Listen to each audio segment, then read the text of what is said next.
Yeah, talking about this movie is difficult because everyone else has pretty much already praised this movie. And everyone already knows that it's a must watch every Christmas. Or, well, at least it is for me. But, I think before I get to the actual review, I have a little bit of a personal story to tell. Let me get a sip of coffee real quick.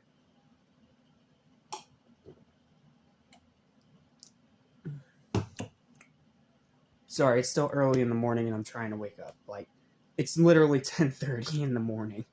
So, please excuse me if I sound a little groggy. Anyway, the personal story I have of this movie. The first time I saw it, it wasn't in theaters. It wasn't at home with my mom. No. I saw this for the first time as a Christmas party film when I was in about, when this movie came out, 2006. When I was in about 3rd or 4th grade.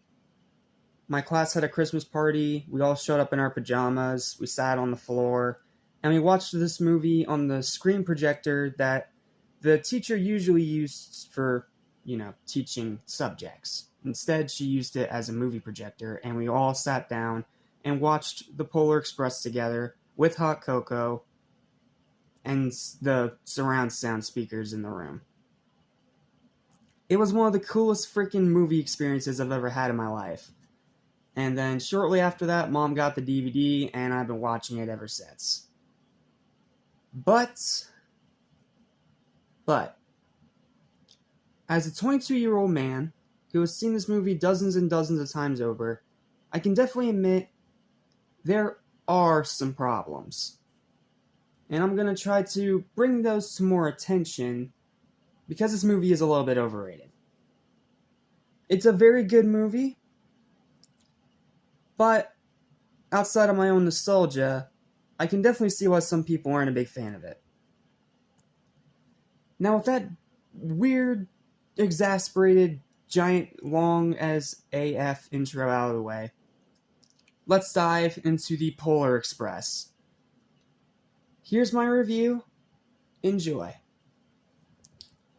Very fun movie that's already been praised to high heaven by everyone in the known universe. So instead of just reviewing it normally and telling you what you already know, Hank's amazing performances as the conductor, Santa, the hitchhiking ghost, the great music, the wonderful story, etc., etc., etc., I'm instead going to do something a bit more bold and discuss the minor but noticeable issues that I do have with this movie, and that I did notice on this most recent rewatch.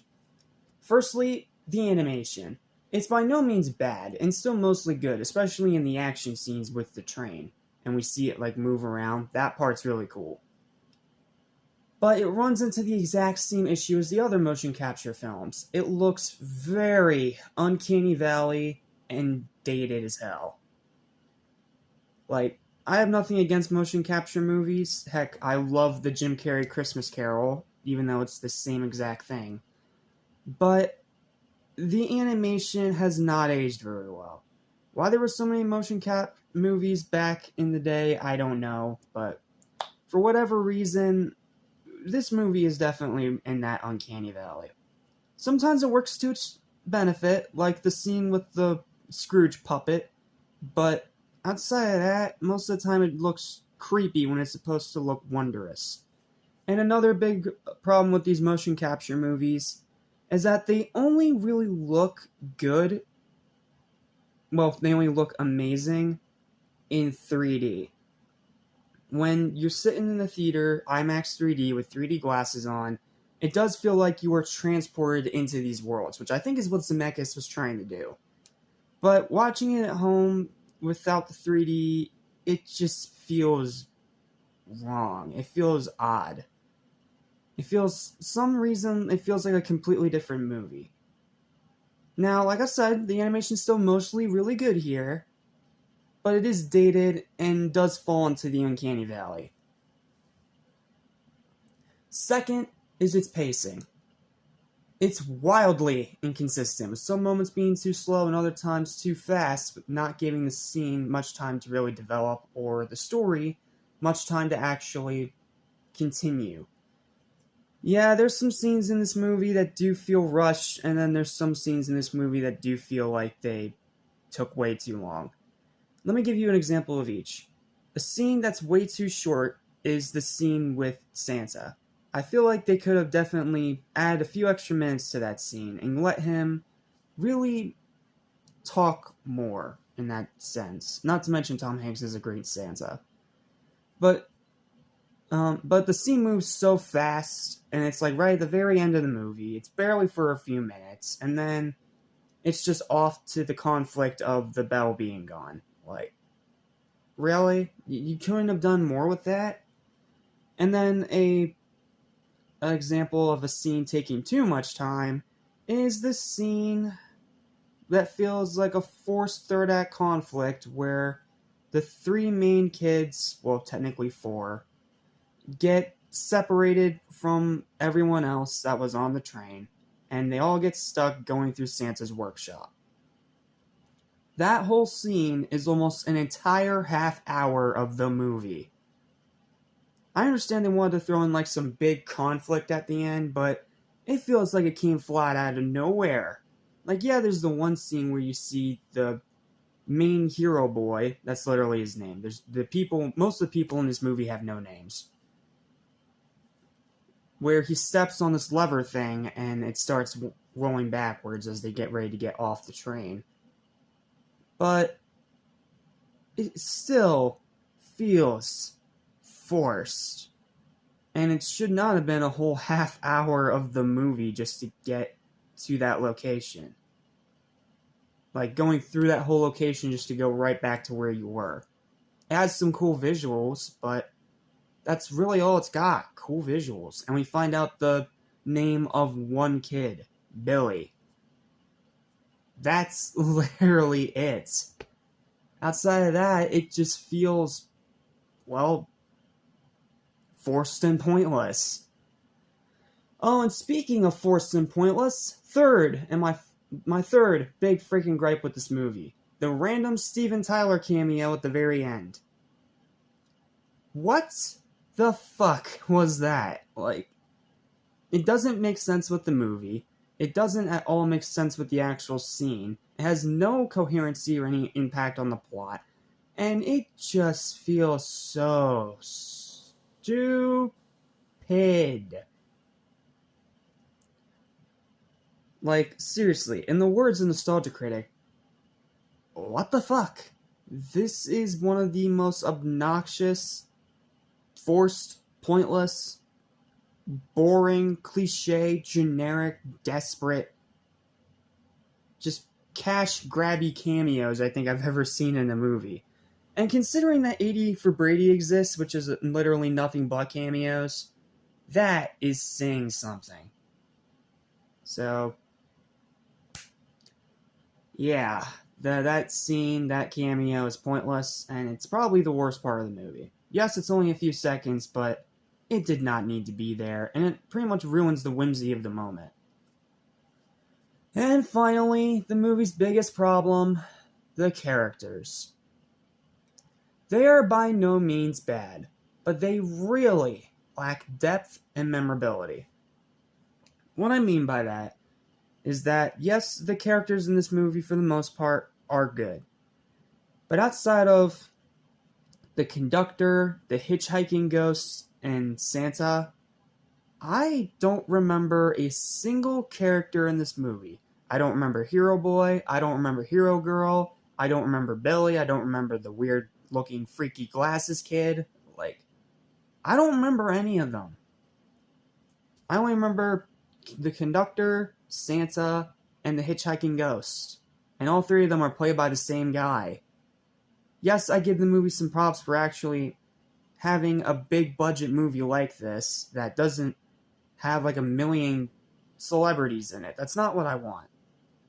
I just wanted a movie that also had some depth and memorability to the entire cast, not just a few characters. Like, and of course, yes, the train itself can technically count as a character, even though, I mean, it's a train. It's not anthropomorphic. It's not like a Disney cartoon. It just feels like a character in the movie.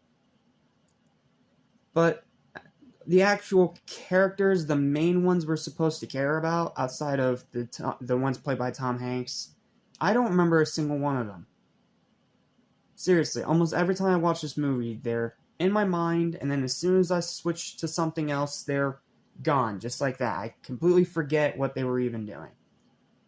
Yes, I understand they were trying to keep it ambiguous to maybe make it feel more relatable, but at the same time, you lose the ability and you lose the opportunity to give these characters more depth, more dimension, more memorability. Instead, most of them are just your generic hero kid characters. And that is a huge bummer. And I feel like that's this movie's biggest problem. The characters lack memorability.